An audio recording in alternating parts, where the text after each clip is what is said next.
book for our listeners is out now. It's called When Women Lead. And we're really, really curious about how this came about. I wanted to write this book because I was so impressed by some of these leaders who I was interviewing in my role at CNBC. And I wanted more of an opportunity to tell their stories in a longer format. You know, TV is always a very short format. I wanted to tell their stories with more time and space to do so, but also to really dig in to what the characteristics were that enabled them to succeed, you know, to do a little bit of analysis. And what I found in reporting my book, and I interviewed 150 different people, and I feature the stories of about 65 people, is that digging into these stories, there are actual techniques and strategies that people are using and oftentimes don't even know that they're using. And the academic approach with the storytelling really enabled me to understand what these women were doing.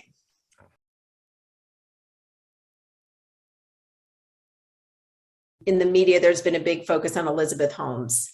And she's a disaster story. She's not featured in my book, but I think that it's hard to talk about female leaders and not talk about the archetypes that are so dominant, even if they don't represent female leadership as a whole. And one reason I wanted to write this book is because I think there's such a media focus on the big failures and not enough emphasis on all the success stories. Elizabeth Holmes modeled herself on Steve Jobs and created this image that was, you know, with the turtleneck and her whole persona. But she also was stuck in a sort of a feedback loop where she wasn't acknowledging her company's weaknesses and their failures.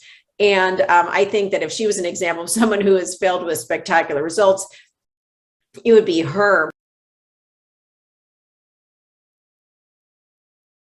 There's no reason that tech should be a gender-specific world. There's no data indicating that that there's any gender preference. So many of these things are just socialized and sort of culturally instituted stereotypes. And part of it is from the media and the movie industry and some of the storytelling that's really been ingrained that tech is a more male field. But hopefully all the data and all the people like those you're talking about now can help start to change that. It's a huge financial opportunity if more women are participating in those fields.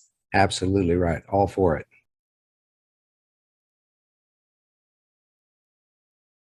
Well, I got another question for you. Do you have a morning routine to start your day? I have a funny answer to this question because I wake up really early because I work East Coast hours for CNBC, but I'm on the West Coast. And I start my day for CNBC on a conference call at 8:15 a.m. Eastern, which is 5:15 Pacific. So I am up and out of bed every day by 4:45 Pacific. My whole strategy with getting out of bed that early is I have to get everything ready the night before. I have to lay everything out. My husband jokes that I'm like a fireman. I have everything ready to go so I can leap out of bed, put on my clothes. I shower the night before. I do everything I can right before I go to bed. So I'm really ready to go in the morning. I can be in front of the camera in 40 minutes from the moment I woke up, ready to talk coherently if there's a big breaking news situation. If you enjoy this podcast, please make sure to subscribe.